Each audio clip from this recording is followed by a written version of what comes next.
Welcome to the DevReady podcast. Today we have Martin Batur here from GigSuper. Welcome, Martin. Thanks for joining us. Good afternoon, gents. Cheers, nice mate. to have you here. Yes, nice and close. He lives around the corner from the office, so it's quite handy for getting him down here. Martin, GigSuper. So what is it all about, and how did it come about in the first place? Oh, it's a big old story. GigSuper is a super fund built for self-employed people. We started out on our journey about 2 years ago and managed to launch the fund at the beginning of this year. So 2 years and then to launch. So you started out, what's your background? I see you've been in IG markets for quite a bit. How did you get involved in that super side of things? Yeah, I'm an engineer by education, but sort of never actually worked as an engineer. Got into finance sort of after university and got working for a sort of, I guess at the time, a sort of high-tech retail finance business called IG. And so I was sort of there for 10 years and had seen a company grow from, essentially pen and paper trading to having sort of sophisticated online trading with some pretty impressive technology. Yeah, so you would have seen a big difference from paper and then all the technology that came about. How do they go about doing it? You mentioned you were in the Australian office, UK-based business. Was the technology just pushed down and you utilised it? What did it look like? Yeah, it was definitely came out of the UK.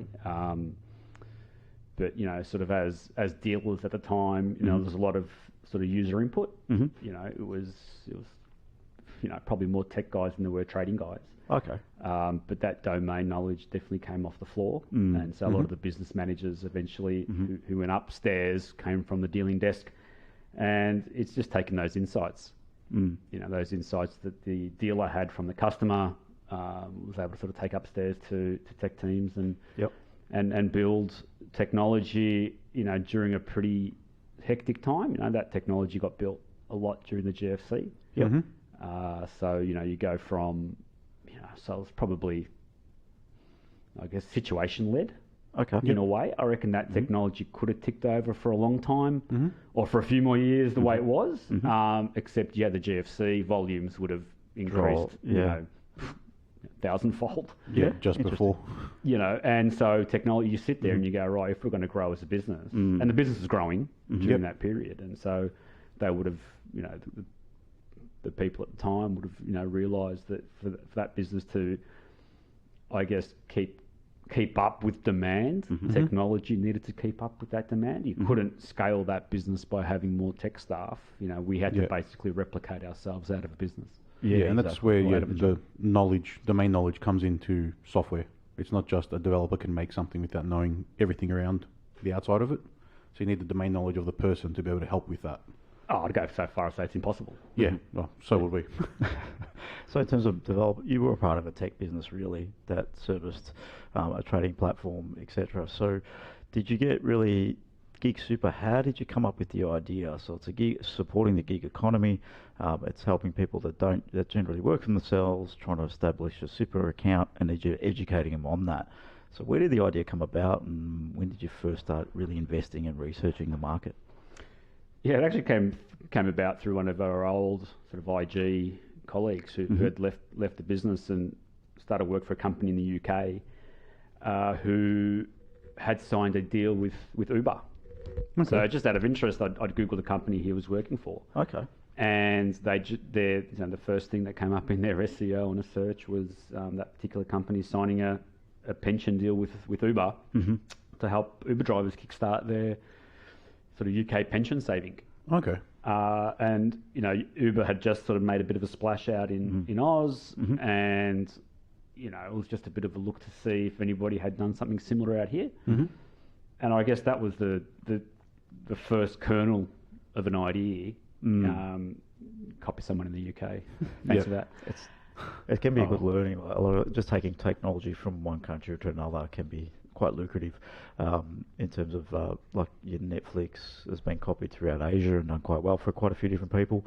So yeah, copying technology is definitely an interesting way to look at it. Yeah, it was not so much copying the technology, but it was that a lot of similarities between how the UK. I mean, we are descendants of the correct of the UK system, and so their pension scheme not too dissimilar, not as great as ours, but not dissimilar. And if somebody over there was going to do that with Uber, then the feeling was there's an opportunity here in Australia. And so we got started on that, and my sort of co-founder and I just started to wade through all the research materials, and we got a little bit lucky. Okay. I mean, I think we got a little bit lucky a lot, which I think is really important. But there was ASFA, who are sort of like the industry body for super funds, and produced 2 fantastic reports. I mean, if we were to commission 2 reports to justify the validity of our business, we would have asked for those 2 reports. Okay. And they were, super and the self-employed. I probably know the report off by heart by now.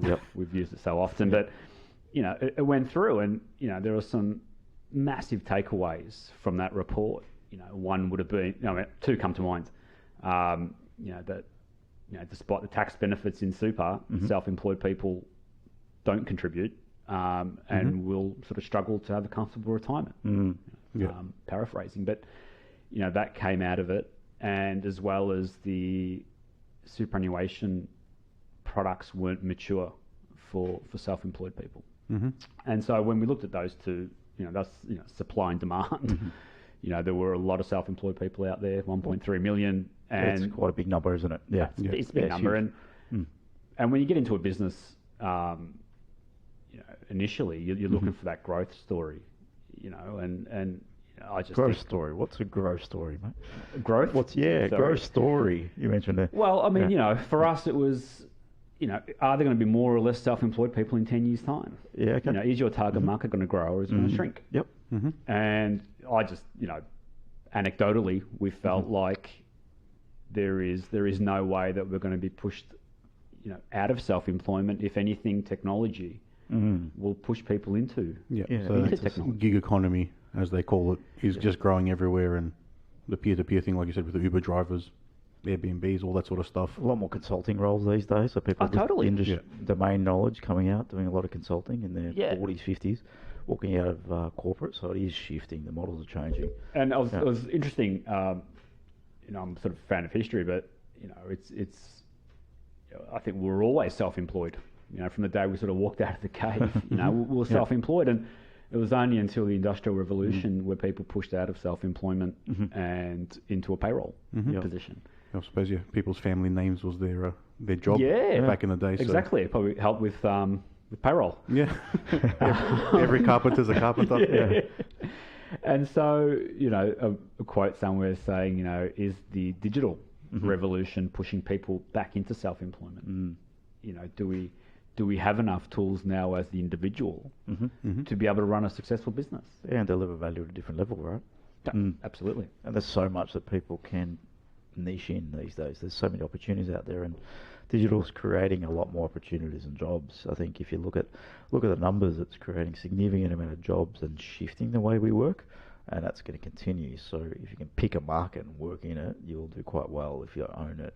Because in corporate world, like we're finding, they're miles behind in terms of what's going on, and they're just trying to keep up, but they've got this ever incumbent sort of way that they work, right? So they've got structured silos, and then getting out of that gives you more flexibility. So it's a very interesting conversation. And those businesses aren't geared to pivot quickly. No. They've got their bureaucracy and red tape in the way. Yep. So the decision has to go up 10 times up the tree and then come back, get submitted, resubmitted 3 times before you can actually decide on something. And it might take 18 months to roll out something. It should have taken a month.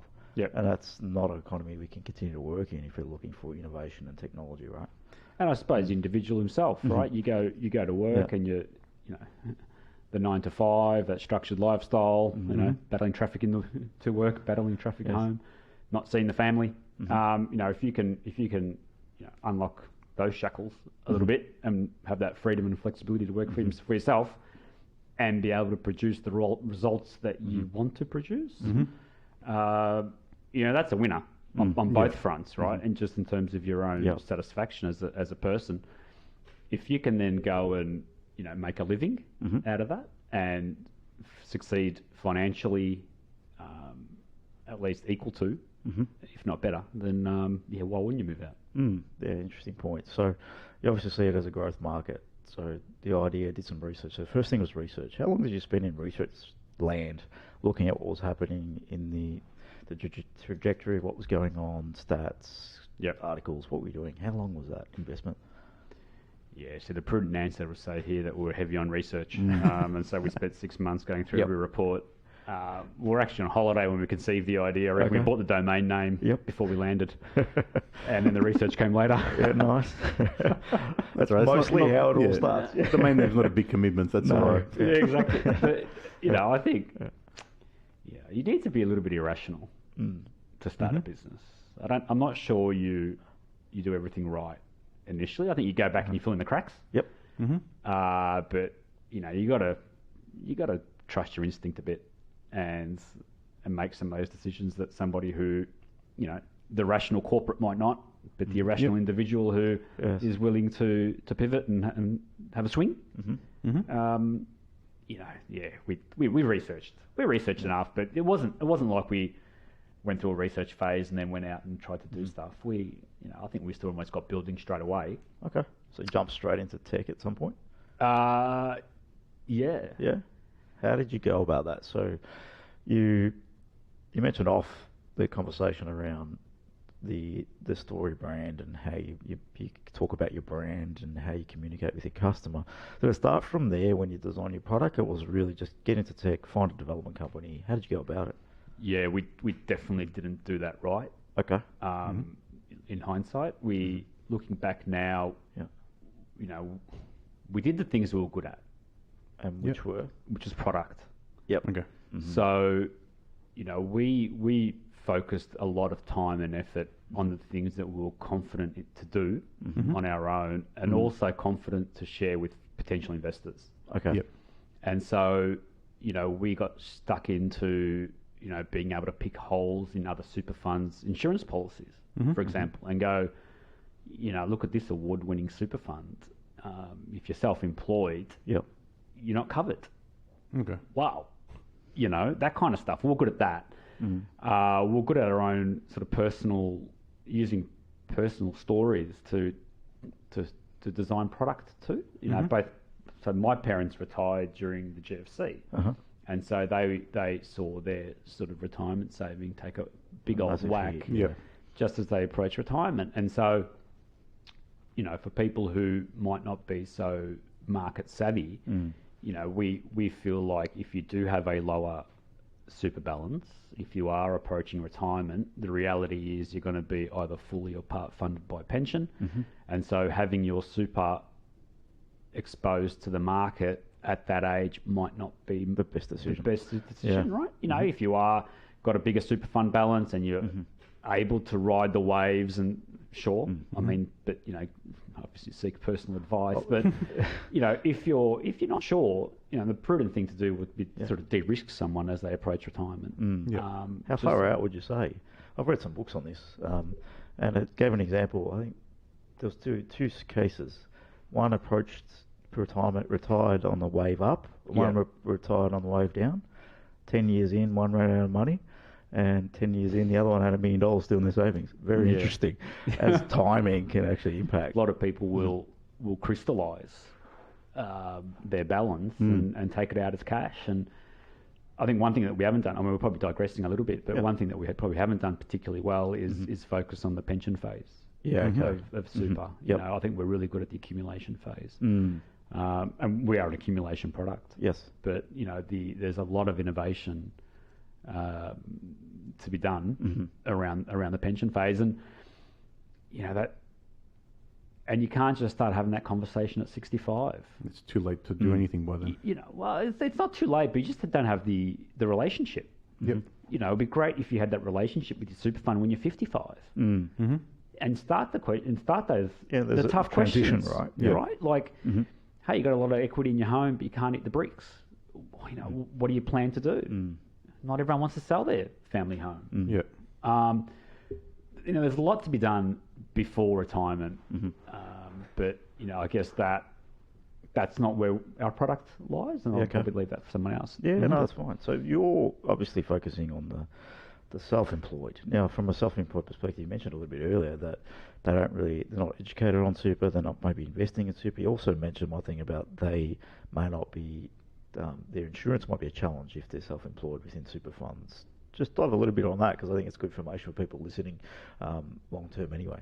Yeah, that's sort of going back to us, focusing on product. And that was a really easy. I mean, you look at the things that, the products that you buy in super, and really you buy an investment portfolio, and you buy an insurance policy for a lot of people. And the origins of superannuation are such that self-employed people sort of get phased out. So, if you go into, so the research there was, you go into, all the super funds, top 10, download their insurance guides, do a quick Control F, self-employed, and see what it says. Okay. And, a lot of them had, carve-outs where, especially around sort of TPD, so your total and permanent disability side, And, looking at that, and it was a stark difference between an employee not being able to work in their usual role, whereas a self-employed person, well, what do you actually do? Who's, so their hurdle was to say, have you lost, 2 of feet, hands, eyes, to be able to claim. So you have to have lost 2 of any of those. 2 of any of those 6, Yeah, interesting. So they've obviously found a problem here in a market. So that's where product focus is, finding a problem. There's a niche that we can walk into and actually solve and help some people. Yeah, that's what we thought. Okay. That's what we thought. So we went out and said, hey, let's go start speaking to some insurers. Yep. Let's go start speaking to some sort of investment design people to see what a life stage product might look like. And, of course, that has to be wrapped up in an app. Otherwise, you're not solving anyone's problem. So it was like, what does that app user experience look like? And that's where we sort of got into sort of tech side. Yep. So then, app user experience. What did you do? Did you start sketching wireframing your own stuff, planning it out, or did you go straight and get some help? Stealing ideas from other apps that you liked, or we I think Pete went and downloaded some Keynote wireframes. Oh yeah, it worked well. Yeah. Got to start somewhere. We've got to start somewhere. Yeah. We did. We borrowed. Yep. We borrowed. Who's doing customer onboarding well. And at the time, sort of Acorns had come out to Australia, and we felt that they had a really, really cool onboarding component. So, we just went through, again, product. We worked out, maybe a little bit anecdotally, but we said, self-employed, and we were self-employed at the time. Okay. We were in a partnership, so we'll start, like cash we're in flow. the own target market. So we were in the own target market. I can't say that superannuation was big on our list, but we're probably a typical self-employed person. We had just gone out as a partnership, and we were just more worried about, actually winning jobs. More bringing cash in and revenue. Paying super, let alone paying ourselves. And so, we went and designed, all right, what are some of the issues? And for us, cash flow. Cash flow was a big problem for us. And so we thought, what would a cash flow solution look like for a super product? Interesting. And so we put some product design ideas around that. And, went off and found a UX UI guy. And got really lucky on our third attempt. On our third attempt, okay. I love it. So attempt 1 and 2 we won't talk about. No. Yeah, that's fine. So what did you learn from attempt 1 and 2 that got you onto the third one that actually worked for you? What made it lucky? Oh, we're a sucker for a good bloke. Okay. Yeah. We met this guy. He'd just moved to the country from Brazil. Okay. And was incredibly passionate about his results, the work he did. And, I think we just went on a bit of gut feel. It felt a lot less transactional. Which is what you want, right? Yeah, it's a partnership with anyone you're working with, really. Yeah, we're big on that. Yeah. Is this person a missionary or a mercenary? Yeah. And they sort of show themselves pretty quickly, one or the other. And we found a really good UX UI guy who was able to sort of sit down with us, and we ran him through what we thought a product solution looked like. So from his perspective, did he shape the product with you, or did you take wireframes and he made them look pretty? What was the direction? It was collaborative. Yep. I'm not sure where his last count is, but he's version control freak, and I reckon he's got over 500. Yeah, nice. All right. So it's always evolving. It is forever evolving. Yeah. And that was before we coded. I think we've seen some of those designs, and the file names get interesting. Yeah, they get pretty funky. So there's an important point there. Sure. So you designed your UX, UI, high fidelity, full graphic designs before you wrote a single line of code. Correct. Yeah. What made you make that decision? Didn't know how to code. Okay, so you knew you could focus on a UI. Yeah, because that was where your strengths lied. You Yeah, had some power in that space, effectively. Yeah, I felt like I could control that more. Yeah. If you could code, you probably would have been dived right in. I would have dived right in. Totally. Okay. All right. But it was probably as a result of the strength in the business at the time. And again, it was, you're forever trying to, put assets in the coffers to go show investors. Yes. And so we felt, you go and put some code down, it's not going to get you as far as if you go put some shiny wireframes together. Yes. Yeah, most people respond to the visual. Yeah. There's a lot of code that no one ever sees that does a lot of stuff, but it doesn't get anyone excited. No. Totally. Yeah. That's the bad thing with what we do. Sort of back end guys. You need a designer to come in and make it look pretty, and then all of a sudden, oh my god, it's amazing. And that's what we did. We sort of went out and we built the first crack at it. And looking back now, it evolved, like we said, into 500 and something versions. But it was only until we really adopted a guide mentality that things started to come together. Okay. And I do this presentation where I show what our home screen looked like pre-guide and post-guide mentality. Okay.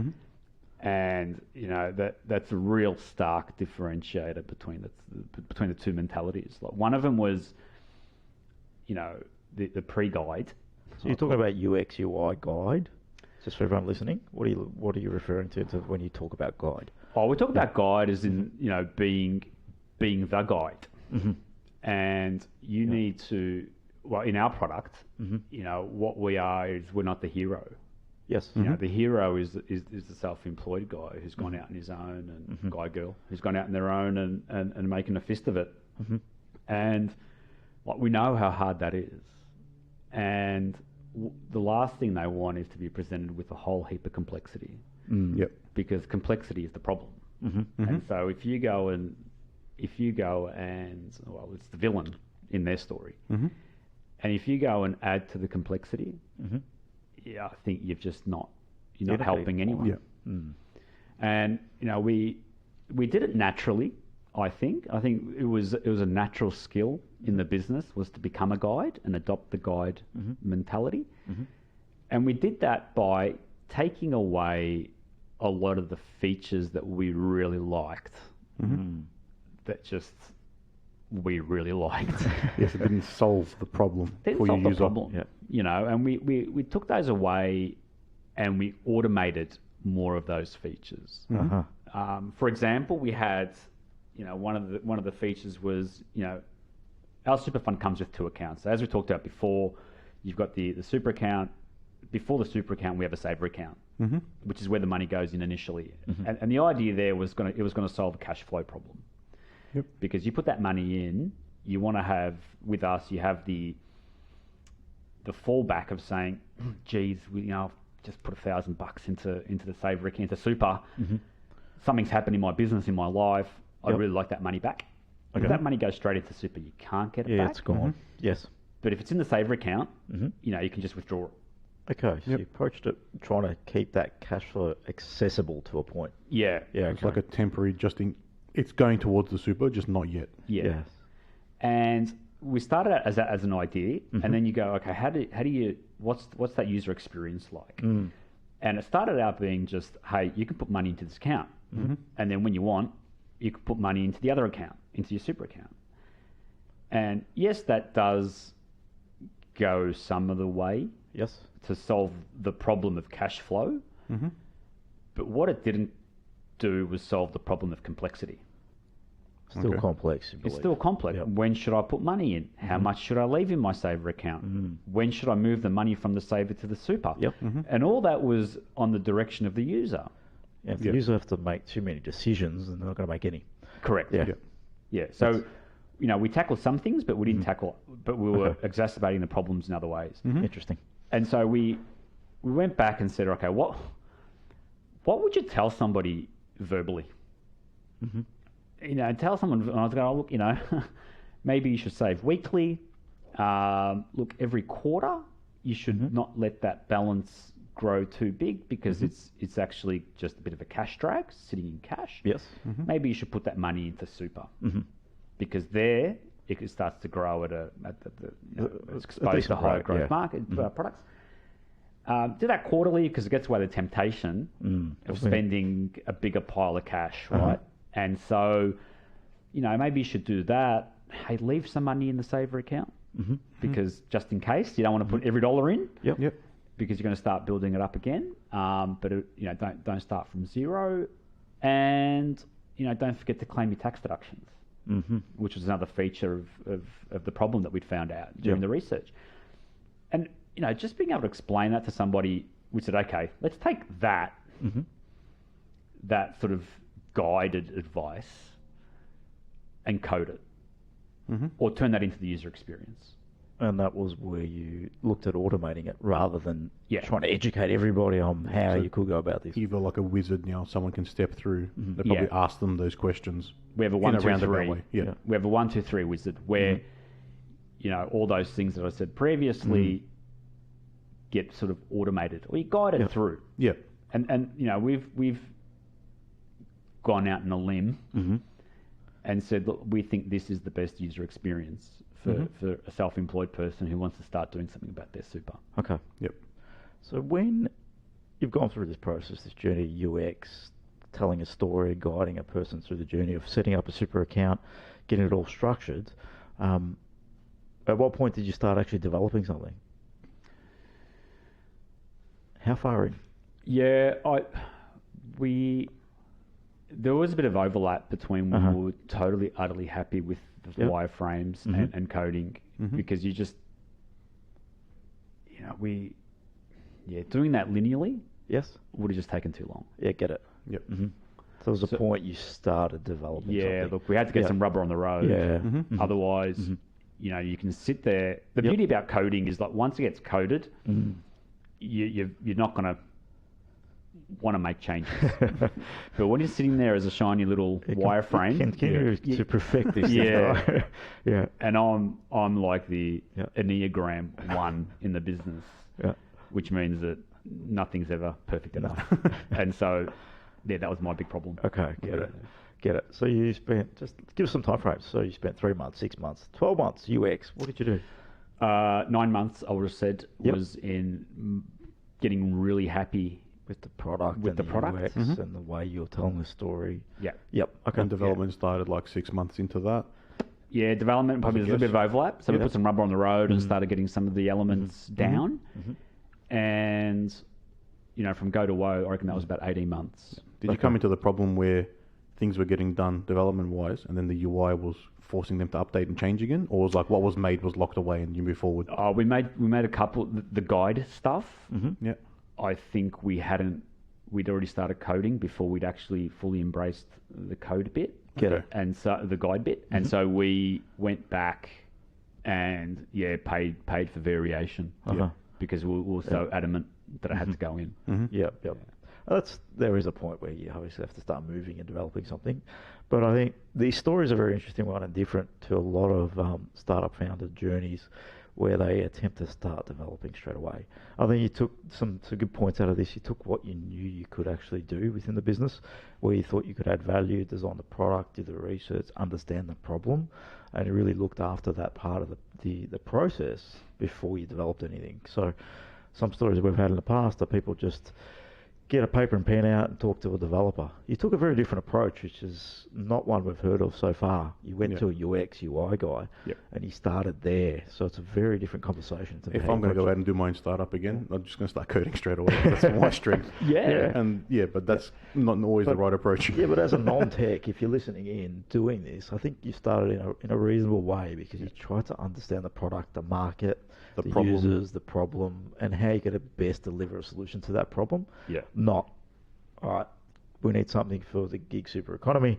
Let's go build something. Let's find some APIs, integrate with some banks, etc. You didn't start there, which is very interesting take. Probably got you so far to where you are now. Ask the right questions and find the right problem. And I think that's what a lot of people miss. Yeah, and I think our, the product that we wanted dictated a lot of the stuff, right? We didn't just say, oh, what's available? Let's shoehorn that in. We went, we had a hell of a lot of issues integrating the Saver account. But we wanted it, and we knew we needed it. And it wasn't like it was, oh, that'd be nice to have. Let's go. It was essential. It was essential, and I don't think we left a lot of features on the cutting room floor, if any. I think everything we built, we wanted. Probably once you made that shift, like you said, to be the guide through the process, that's probably when everything got more clear and became all must-haves rather than they'd be nice to haves. Yeah, totally. So with the Saver account, what challenges did you have? Was that just integrating with banking accounts, or what was it? Yeah, it's not an API. Oh, now I'm talking way out of my depth. But, Which is what you learn when you go through exactly. Right. Yeah. Your understanding anyway. I'm still with two tech guys, so I find it really hard to blag my way through this.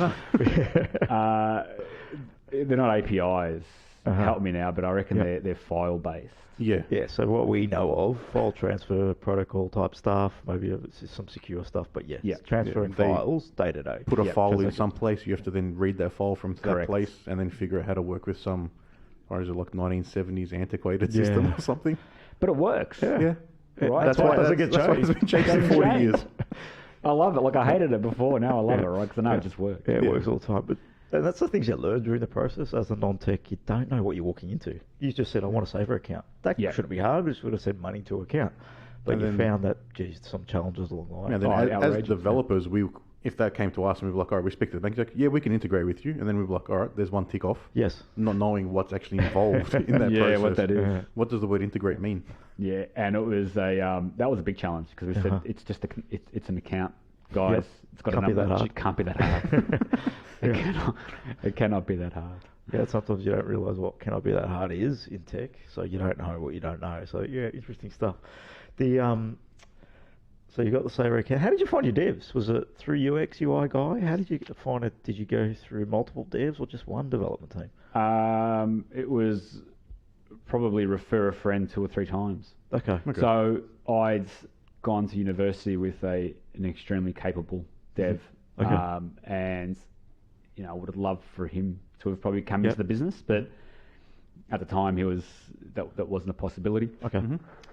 He recommended that we chat to sort of somebody he had worked with who works more as sort of freelance. We spoke to him. He was sort of busy. Yes. But then he introduced us to eventually the software team who we settled upon. I think referrals for us was huge. I would not know where to start to go vet a dev team. Dev team. It's like us. We always say people don't look for us in the yellow pages. No. It's the projects are too big and too risky to try and just a lucky dip like that. It was really.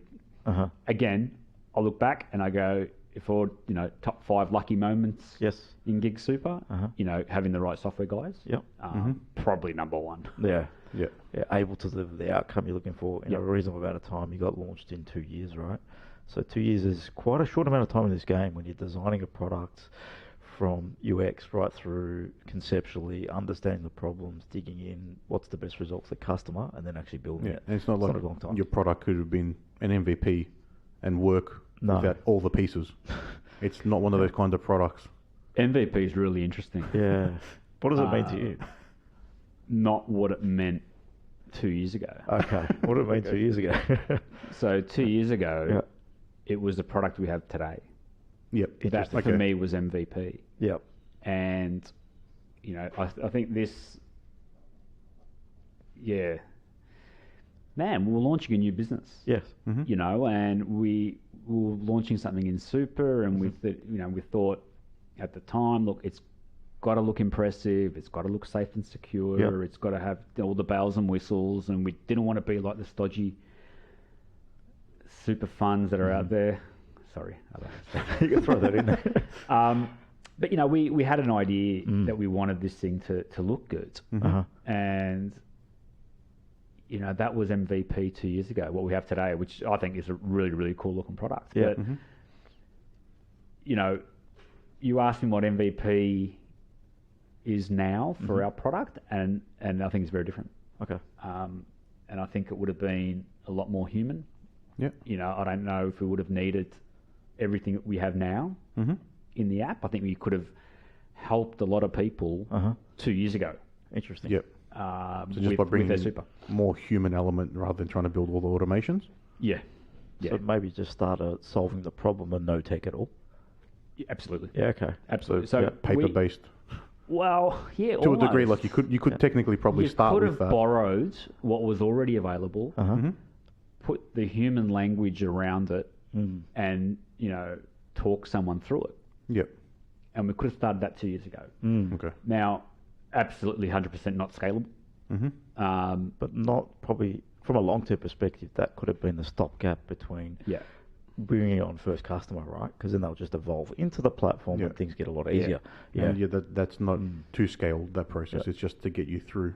Yeah, but the learning too from the process would have been outstanding during that time, because you're working with actual people, solving real problems, understanding their experiences. Could have been different solutions you come up with, different products as well.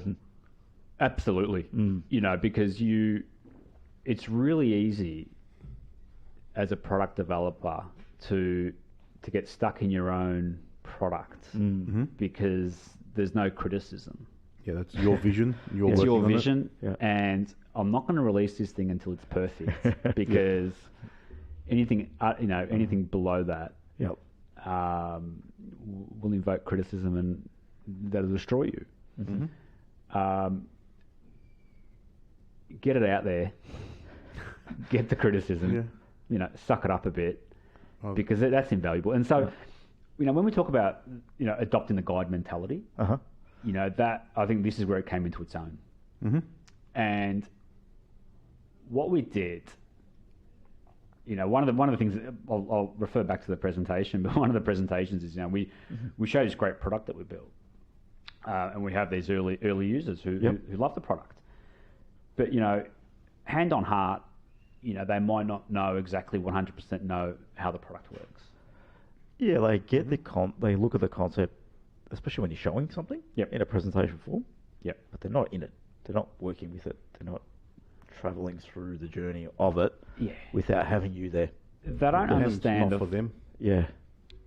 And they don't understand the 44 awesome features we've put in. Well, they might not even care. Yeah. Absolutely right. Can you see that shiny button? We spent like 3 weeks on that. Yeah. And it's we have this, we have that, we have a roadmap of all this other really cool stuff to come in. Yep. And they're like, man, I'm just really, really happy to have a super fund who is incredibly human. Yes. Who I can phone, speak to, who doesn't talk to me like I'm a legal disclaimer.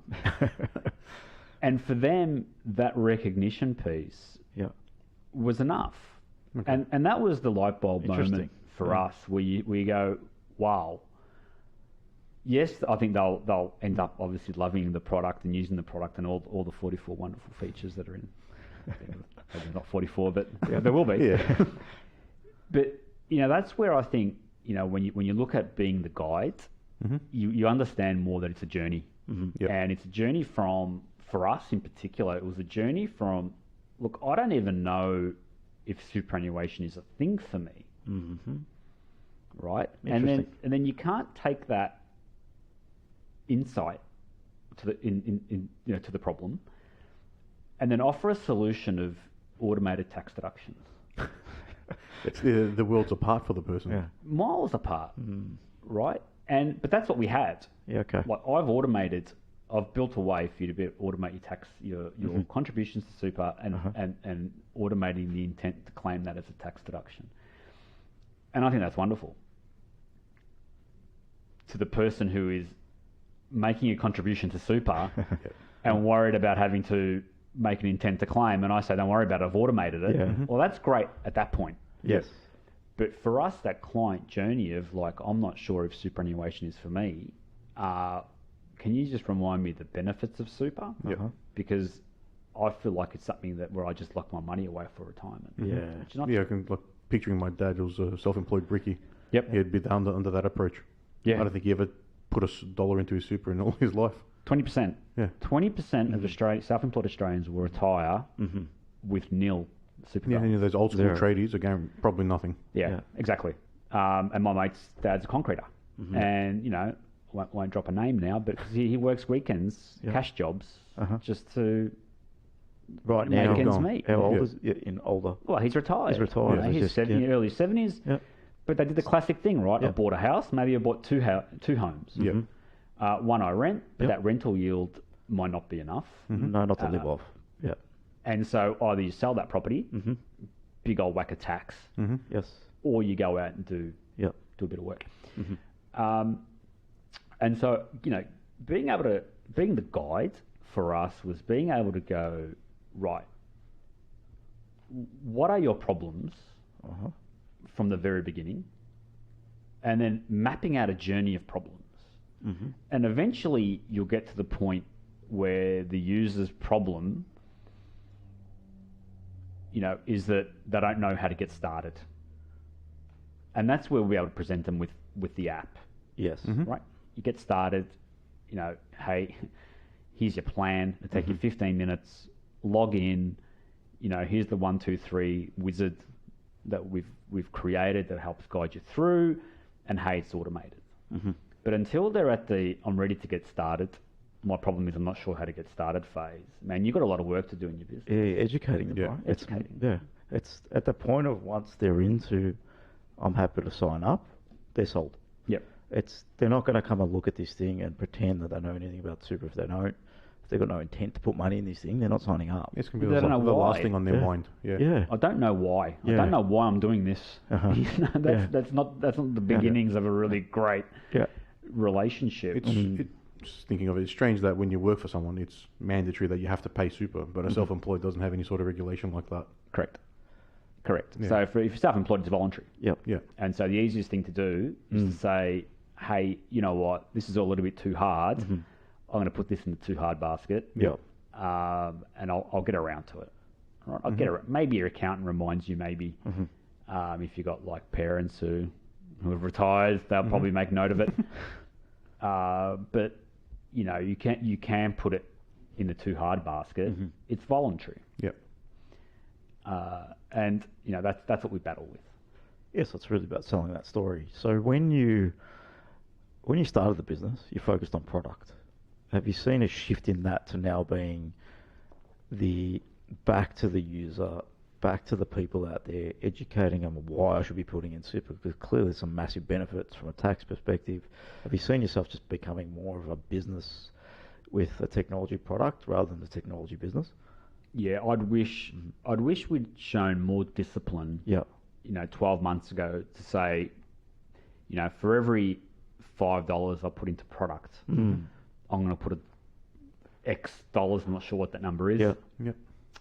Into some of those more downstream, upstream, activities. So start banking up your savings account. Like it. But I'd wish we'd gone out and at the time created more education, in video form. Yeah. Created maybe doing podcasts. We've done that now. We've got an ebook, we've got videos. Yep. We're trying to engage as to why super. Yep. Because I just don't think people know why. Yeah. So like in that customer funnel, you said there's 1.2 million people that are self-employed. Yep. How many of them are like the ideal customer that know they need super? And then how much is like a market that with education you can convert into that? Oh, look, I like to think they're all potential. Yeah, they're all clients. potential, but how many are like already now knowing what super is and knowing I need to do it? And that's probably where How that big's the gap? education comes from. Because there can be a I think- short-sightedness in the space, right? I'm self-employed, Yep. keep the money in my pocket, I've got extra cash right now. And that's the problem. And because they've got that opportunity, you take that short-sighted approach. Yeah. And no one really thinks And about they're not forced to do it. You're not forced to do it. I mean, to sort of try to answer the question, Anthony, it's probably, the stats. Yep. There are stats around that. Uh-huh. I think there's a stat out there saying 10% of voluntary contributions to super were claimed as a tax deduction back in 2015 or 16. Okay. 10%. 10%. Far out. So 10% of people who put money into superannuation claimed it as a tax deduction. And I'll probably ask you for a bit of here's a bit of trivia. If the maximum amount is, let's say it's 25 grand now, what do you reckon the mean and median contribution were? The number's very similar. So it's one number. Self-employed. For voluntary contributions. I'm going to say $5 I grand. reckon $1,000. Yeah, it's 21 grand. Oh, wow. So I thought it was almost a lot less than that. Yeah. Yeah, So I what thought that it was is, that is, either wealthy people Yeah. who have an advisor Yeah, just putting the 25k. going, Yeah. you need to put this in to minimise your tax, or it's people probably approaching retirement Yeah. who say putting money into the tax Get it. into the tax Okay. benefit, Uh-huh. and so it's not your everyday, Yeah. right? It's not the self-employed guy who's putting in 3 grand, 4 grand, 5 grand, and claiming it as a tax deduction. They're not doing it, and that's our battle. Well, that's what we want to, as a vision. We want people just doing it properly. Yeah, Yep. so it's just an education battle now. Yeah, even $10. Yeah. Yeah. I think we start out at $10. Get the habit. Yeah, Get the habit going.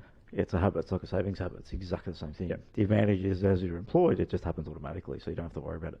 Yeah. Yeah, which is an issue, right? Because when something so important is done for you, and you don't necessarily understand why it's been done, Yep. how it's been done, Yep. you're losing a lot of control because there's a knowledge gap. Yep. You explain to people that what's the tax rate in super? My knowledge is it's 15%. 15%. Yeah. How many people, how many people, and we don't give them much credit too, right? Because we go, what's your salary? And you go, I earn, 72 grand a year plus super. Yep. Like, we don't even give it a number. Yeah. It's just called plus super. It doesn't even sound like my money. Yes. It's your money. Yeah. Is that the employer is obliged to put it into super for you. Yeah. And it's done concessionally. Yeah. When you go out as being self-employed, it's, I'd love people to have that mentality too. So, what do you earn? What are you going to charge yourself out at? Add super. Add 10% to it. Yeah. We have to pay the GST.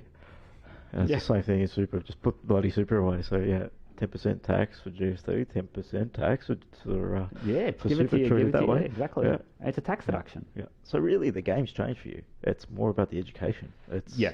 The technology may not even have to be there. If you actually went around and just educated everyone, brought them on as consulting clients within a fund, you could probably achieve it, but not a scalable, right? And not scalable. Yeah. And that's where the technology becomes invaluable. So our technology, I had to map out our onboarding flow last week, and I was like, this would fail every UX UI rule ever because there are so many screens. Yeah. But we added a hell of a lot of tutorial screens just to try to get that education across. Yeah, okay. And not just, blindly put in money and, we wanted to sort of explain the how and the why because we feel like, if you do that, you get a better understanding as to why you're doing it. Yep. in reality, for any product, anything out there, you need to educate people why they should be using this thing. And you've got clear benefits here because they're missing out. They're gonna, if you haven't saved any super, by the time 65, you're basically going on a pension, unless you're going to sell your house or you've got a big lump sum of money saved somewhere. So it is all about that user and that story. And I think what you're saying here is focus on the user, educate them along the journey, and they're going to be your first point of call to come to when you actually, they come in and decide to jump into super, really, because you've guided them from not knowing anything right through to actually a product to jump into and actually start saving. You'll be the expert for self-employed super in their eyes. Yeah, and I think you know, that's always easily said too. You know, listen to your customer. Yeah, I had no idea where to do that. Like you know, I'm naturally an introvert. I find it probably hard to stop someone on the street and ask them about, you know, what are some of the super insights they can share. Like that. That is not something they would have been comfortable doing. And you're on a podcast today. What am I? I'm getting better. Otherwise, you like go down to where they're building new houses and start talking to the tradies, or like that could have been an approach, but that's not something you normally think of. That's when you're not trying to do something this. that I'm naturally good at. And you know, if you want to talk about where we got lucky in the business, you know, I'll put them all as number one. Otherwise, they'll get angry at me. So equal number ones is hiring a comms person. Who made our business human. And I cannot stress the difference in our business to when we brought Branca in. Would you say it's luck, or is it because you've gone through this journey and learning? So you've got now experience, you know what you need, rather than saying it's luck. Probably luck, Anthony. We found Branca on LinkedIn. And she was at the time prolific on LinkedIn. You know, she was writing some great stuff, doing some great things, and you know, I sort of just reached out for a bit of advice, and she was self-employed, or had been self-employed, was starting her own little side hustle, and sort of ran her through what we were doing, and I think she was in for the fight. She signed up for a super account. She's now a co-founder. Oh, perfect. So you know So you decided a different path. So you've got no technical people on your team, correct? That's correct. So you've got a communications person. Yep. Yourself with a background in trading and finance background, actually an engineer, and your other business partner is? Sales.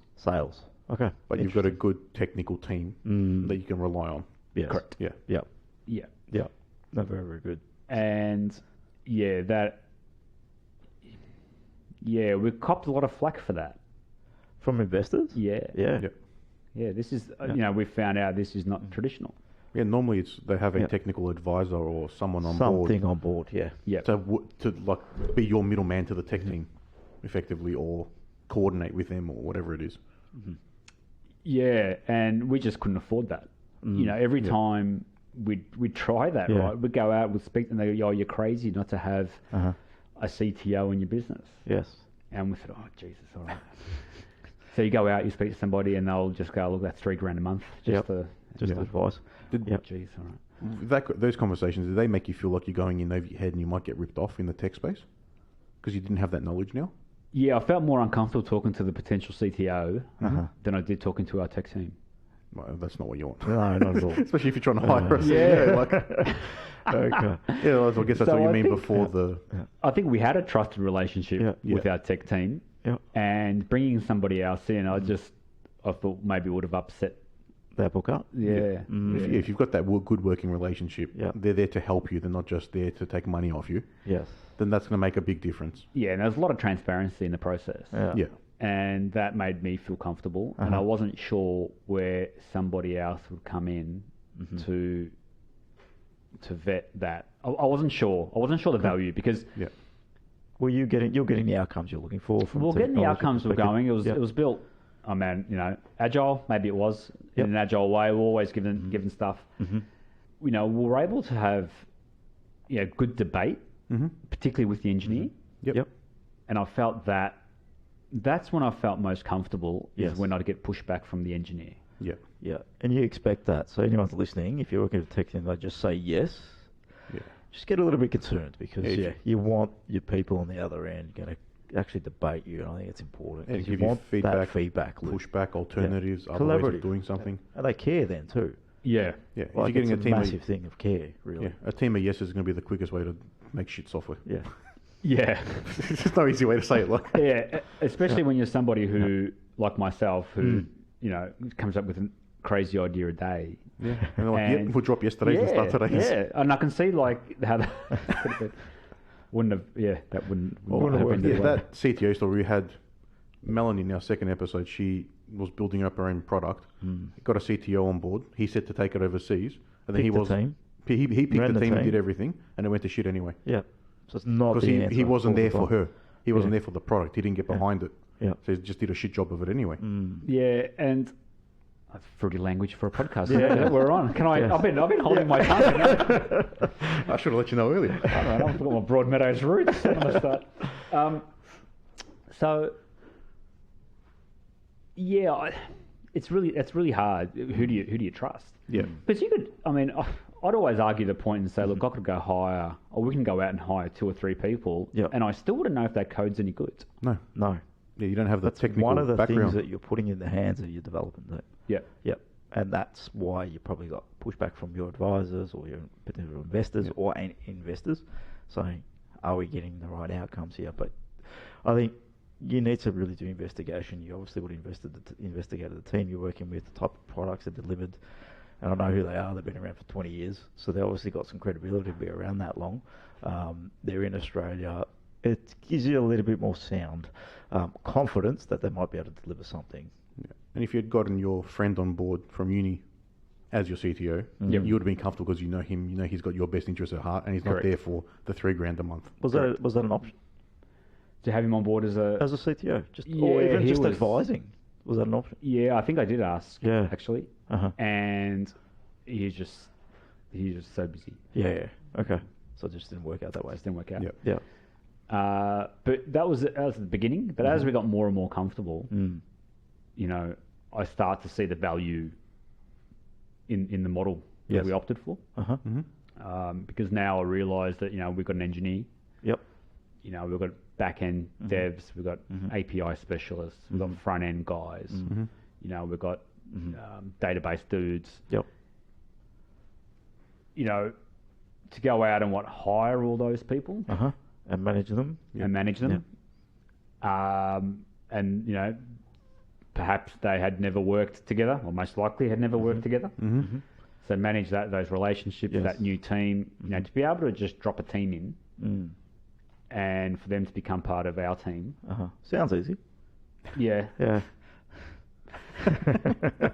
Funnily enough, we're doing an equity crowd fund, Okay. which will kick off in Yep. the next Nice. next couple of weeks. Do you know how can people get interested in that? Because I think your product's got some big potential. So yeah, how do people get involved in that? Yeah, keep an eye out. We will be, the company's called, or the platform is called Virtual.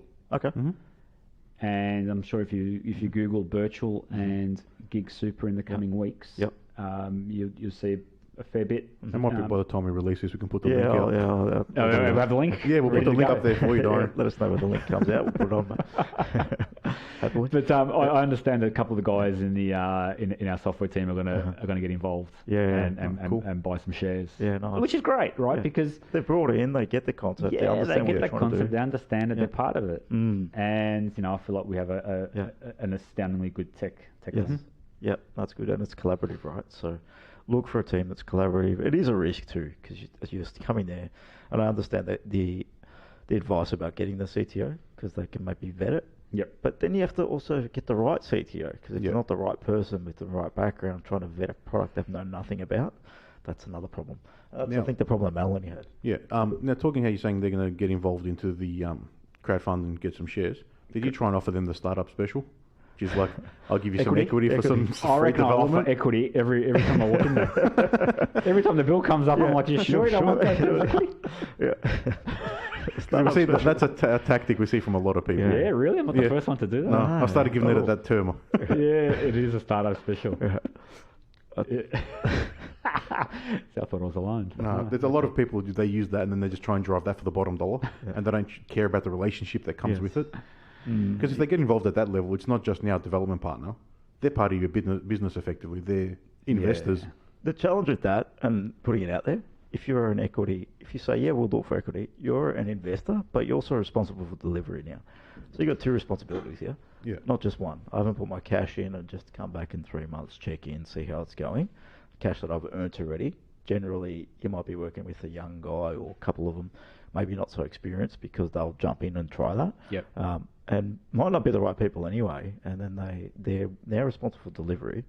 And they got some equity that's worth 0 at the moment. If they don't deliver, then it's still worth 0. So it's a very challenging environment to work in if you go down that path. Yeah, and they're always going to be on your cap table if you do become a success, and that's a whole different problem potentially. Yeah.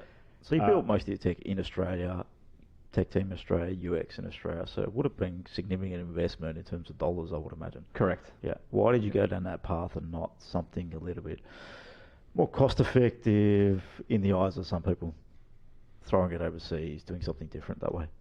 Oh, that was never an option. Why? Because we didn't know what we were doing. Yeah. No. What was the thinking there? I love the fact that I could jump in the car and be at the offices of our development guys in 15 minutes. Yep. Yeah, we said it's a good thing. Like they're close and you can work with them. Yeah. Look, I'm sure not everybody has the benefit of having that physical proximity. Yes. But to have people there where I could drop in weekly, get an update, hear the good news and the bad news face to face, for me was non-negotiable. Had they been on the other side of the town, I'm not sure I would have been so excited to go with them, to be honest. Yeah, okay. The fact that they were so easy to get to, so available. Like you said, it was a massive investment. Yeah. And there was no way that I was going to not be able to walk past and drop in and say hello. So in the context of that, how long did you spend in the offices, in workshops, problem solving? Yes, roughly. What did you spend with the team? How collaborative was it? Yeah, look, I think it was quite collaborative. We were there every day. I think I always volunteered to come and work from in there, but I don't think we never needed that. Looking back, one of the challenges, something that would have a change I would have made was to be more. So we essentially just give the IT guys the wireframes for a particular piece of work. Okay. Yep. And let's say it was like the insurance piece or the investment piece, and then we just almost expect them to know what button did what. Yeah, so they didn't have the context or the story. I think we gave it to them without context, so they had which was amazing. A battle for them to try and sort it out. Which they're now fantastic at it because they fully understand the product and how it worked. And to be fair, I think the UI and the UX was quite intuitive. But I think looking back now, we should have maybe made more effort to say, hey, clicking this button does this, clicking that does that, rather than have them try to infer that. Yeah, okay. Yeah, from our experience, it's the UX and the developers or the engineers need to work together. Hand in hand. Because the UX guys can make something, and then that might introduce 3 weeks of development for you. But the engineer can go, if you do it this way, you might save 2.5 weeks, and he just has to make it look good. Yeah. So it's different. They can pull each other back and forwards. Yeah, we didn't have that luxury. Okay. Yeah. I think that's one of the compromises where you say, look, if I had a full team of people, definitely we could have done that. But we went out, did the UX, UI, wireframe stuff, and then delivered those chunks of work to the devs. We just weren't able. That's a resource. That's a lovely thing to be able to do. We didn't have that resource. Yeah, get it. Well, you do what you can with what you have, really. And I like to ask this question. So Martin of 2017-18, just starting out, just about to walk into this, how would you approach it now, back in 2017-18, with all this learning and experience? What would you do? What would be your first step about building GigSuper and the product? I would go out and speak to as many self-employed people as possible. Yep. And get as many insights down on paper and then onto a wall. and then I would take all those insights down and arrange them in a framework. Okay. And that framework, the framework that we've chosen to arrange stuff is a story brand framework. It's a methodology developed by Donald Miller out of Nashville, and so story brand. Brand. Is there a book around that? Yes, there is. Okay. Yep. All right. Yep. You know, choose whatever framework. You know, I'm not saying this. You know, we just found one that worked for us. It made sense for us as a business, but that breaks down all those insights into 7 categories, and so it gives you a way of trying to work out, you know, what are the problems, what are the real problems. So, you know, for example, you know, with superannuation, if you go out and ask somebody and say, okay, why don't you do super? And they'll come back and say, look, I don't have the time. Right? You go, okay, you don't have time to do super. That's the surface level problem. Yeah. Yeah. I'll go build an app that sorts that out in 3 seconds. Problem solved. Yeah. Oh, no, it's not time. It's actually that it's like, you know, it's really complicated. You're like, well, okay. Yeah. You know, my 3-second app now is not really solving the problem. Not solving a problem. Yeah. And so being able to like break those, you know, there's the 5 whys. Yeah. So then you go why, and then you end up getting to like the real problems. Yeah. And invariably those problems are around, you know, your own internal issues people have. Like, not everyone is particularly comfortable with financial products. It's uncertainty, right? If they're not clear on what it is, what it means, they're uncertain and never touched it, don't get it. In general, no one gets taught that stuff. Correct. Unless you've got an interest or your family is doing it, then you just pick that up. Yeah. Yeah, and what's worse than sort of not having the knowledge is what they call, you know, a lack of agency. Okay. And that's when, I'm going to butcher the definition here, but in my mind, it's when you say, look, even if I sat down for a day and tried to work out what this JavaScript thing does, I don't think I can work it out. Yep. Right? So it's not even saying that, you know, I'm not even going to attempt it because I don't even think I can do it. Yep. And that's a lot worse than saying, look, I just don't have the time. You know, I can do most things if I gave it the time. But it's those things in life where you say, look, I don't even think I can do it, so I'm not even going to try. Yep. Yeah, that's just stopping, right? You're never going to pick it up if you're in that mindset. That's a belief thing. Yep. And that's a limitation of belief. So the 7 categories, you mentioned problems. Yep. What are some of the others? Just give people the categories are, you know, what does the user want? Yep. Simple one, but we never had that initially.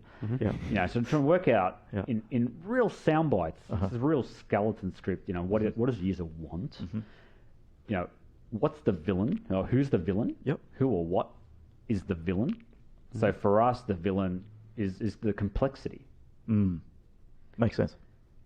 Look, there are often time can be a villain, but you know we went on complexity.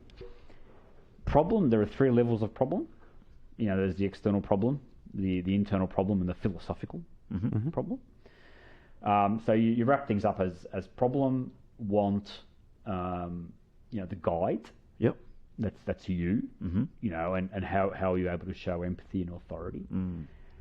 And then there's, you know, what does failure look like? And then, you know, failure to the business, the product, or the customer? The customer. Okay. Yeah, what is their what is you know, what are you trying to avoid? 65. Yeah, walking out of a job with nil in the balance. Yeah. That's your failure point. Yeah. Yep. Get it. And then ultimately, what does success look like? The opposite. The opposite. Yep. You know, what is that? You know, we're going to avoid the failure. It's the salt to every story. Yes. But ultimately, as the guide, you want your customers to succeed. Yes. Right. Yep. You do. They get what they want. They succeed. And then the big one, which often gets sort of ignored, is the transformation. And the transformation is the thing that, you know, people will talk about. So if you want talkability in a product or your service, it's the transformative part that actually gets people talking. So that's the transformation of their knowledge gap that you feel. What are you referring to there? Yeah, so Because the transformation could be a long-term thing, right? transformation can be a long-term thing. Yeah. In life in general, I don't know if your kids, if you're Transformational events, yes. yeah, transformation. You know, if you've ever had friends who had kids, all of a sudden that's the only thing they want to talk about. Yeah. Right?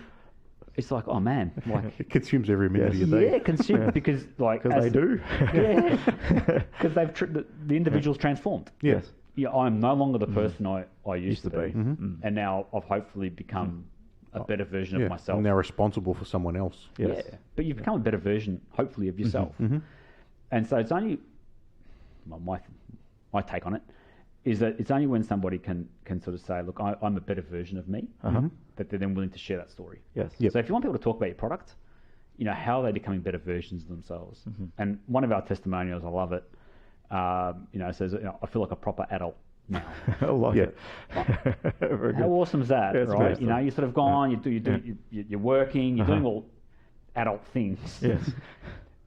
But it's like, it's that super bit. I'm paying myself super. Yes. Wow.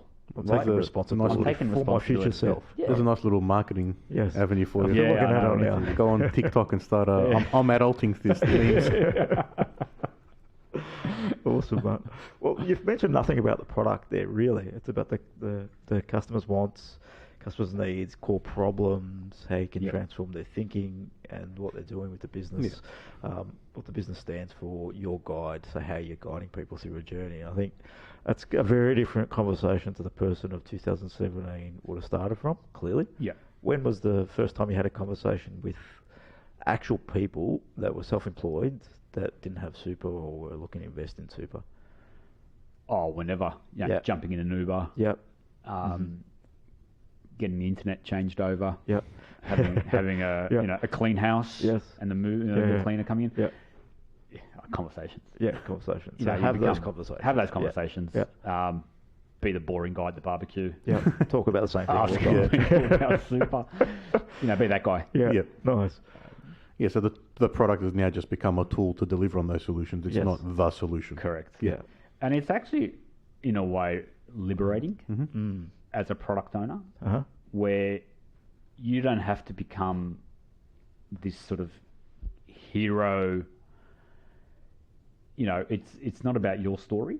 Yeah. And I think once you let go of that and you say it's actually about the customer and it's about their journey and it's about their success and their that is so much more fulfilling than it is you trying to feel that Yeah, yourself. they're the hero in their own story because they're the ones making the change and making the effort now. Yeah, You're and giving them a tool. Yeah, and selfishly that feels great.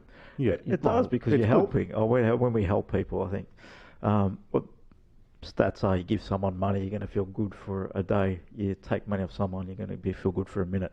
So there's all these things about giving, and we are a giving and social being. So we enjoy that, and if we can give and help, that's generally a better place to come from than I'm looking for a transaction. How do I generate some cash for me? It's not all about That's you. the reason why we're doing these podcasts. We aren't Exactly same making any reason. money. There's no sponsorship. We're not paying anyone. It's just we want to help people who are going through a journey, share other people's stories. And if we hopefully we can- can learn something from this. If we can help one person, we've done something good. Yeah. Fantastic. On that note, Martin, gigsuper.com.au. Correct. Yep. Anywhere check it else they can find you if they want to reach out to you? Reach out, LinkedIn, Yep. obviously, just website. Yep. Will be the best. All right, we'll put all the links in there for everyone to see once it's out. And the crowdfunding link, send me The that. I'll put it in crowdfunding there. will be, I think, closes, depending on when this goes live. The crowdfund will close probably at the end of April. All right, we'll try to get it out before Oh, then. we'll do it earlier for you, mate. Yeah, that'd be Happy to help. fantastic. No problems. So, yeah, No, very good. own a brick in the wall. Yeah. That'd be awesome. Yep. Cheers, Martin. All right, Thanks thanks, for Martin. coming Thanks out. for coming Really in. appreciate your time and sharing your journey and story. Thank you. All right. Thanks, mate.